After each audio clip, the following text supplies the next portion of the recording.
love that. So I'm glad the heterosexuals had their love poem moment. This is for all the homos. So I don't really, those that watch my poetry know that I usually do something dark or whatever. This is a love poem. So I hope you enjoy it. I will tell you the backstory, but the guy that it's about is here and I don't want to embarrass him, so.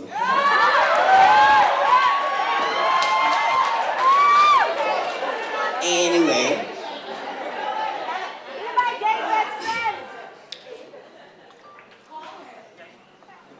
Oh, wait, what? On the corner of Horny and Lonely, I met a boy that told me he wanted to taste my soul. So I ran home and put on shoes. But on my way to him, I tripped and fell into the arms of another boy that told me he wanted to break my bones and fracture my spirit. So I stayed there, because breaking bones and fracturing spirits sounded more exciting than someone that just wanted to taste your soul and give you happiness. If that bone-breaking, spirit-fracturing boy were in the crowd today, I would say to him, I wanted to write an honest poem to tell you that I love you, but still wanted to lie about how much. Because I was scared that if you knew your true value through my words and not the price tag that the world had put on you, that you would leave me again for someone that does not make public proclamations about a relationship that was meant to be kept secret, away from the hungry yet hopeful eyes of other minorities like us, that would use our triumphs as their principal book of prayer, their guide to finding God. Understand, my brother, that I could have written a poem about consciousness or nature or God or my mother or my current boyfriend. But you know what they say? X marks the spot. And this is the spot where Moses' story gets rewritten. I'm suffocating because the waters are closing in on me. This poem ignores men that offer happiness and soul tasting for men like you. The ones that go temporarily blind at the thought of me. And even in the moment where I turned myself into Braille, you still refused to touch me.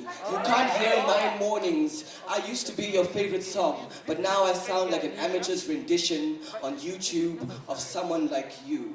I am a wolf, and I am standing in front of the moon howling, hoping that you can hear my cry and come running back to me like you were my wolf spouse. And you are aching to be reunited with your pack. I don't understand how you can speak at length to strangers about Sufi poetry and quantum physics, but you can't seem to use your tongue to string together a sentence that you will use to tell me how much you need me. This is an incredibly selfish poem. He doesn't care that you found happiness or that you are happy with where you are. This poem has its own tears, and it will leave those tears on the pillows of your lovers. Hoping, like it's tying ribbons around trees in dense forest, hoping that you will find your way back to me someday. You see that this poem is that ribbon around that tree, in that dense forest where I stood as half of myself, hoping that you would bring the other half back in the shape of you.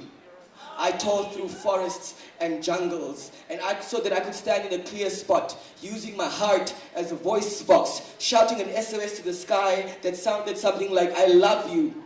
Where are you? I need you. But you could not hear me. And when the heavy silence of your absence flew over my head like a chopper, forgetting to rescue me, I lay on my past, throwing up nostalgia, pissing hope and shitting regret. You see, I was gasping for the thick, dense air that was colored with a constant reminder that you were no longer by my side. But I didn't stop looking, but you stayed lost, and I stayed hoping that I would stop treating myself like a stepchild. Maybe I will just go home from here and not go looking for love or God in graveyards. But you know what? I find comfort with the dead. For feigning life and living is like lying.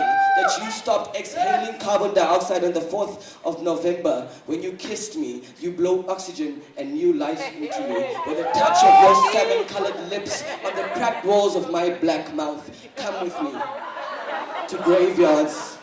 Come see dead love shaped like bones, placed in boxes under the collective strength of dust particles. Do you remember when we thought we were stronger than dust particles? Come and see how life is mistreated in graveyards by granite stones that just give you a birth date and a death date, as if the space in between when the lovers hug on the night that God's promises of love were not enough meant nothing. Please pack your things and come live with me in graveyards, so that we can be the personification of life and living among others that lie motionless as we dance together to songs that are written in languages that only the two of us understand. So that we can comfort the walking dead that come to cry over bones of those that are gone too soon. You are gone too soon, but I have no bones to cry over, just memories as tall as monuments, like those that are built to honor dead poets. I wish I could kiss you on your forehead again, but you are a monument and I can't reach you. I hope that we don't end with the last line of this poem. But I stopped lying to myself a long time ago. This poem is actually a public apology to myself. I'm taking back my things, and you are not my things. I'm sorry that I denied the love of men that wanted to taste my soul and offer me happiness. I didn't mean to reject myself on the 4th of November, to batter and belittle. I'm taking back my pride, because I'm a lion, and you are just a man.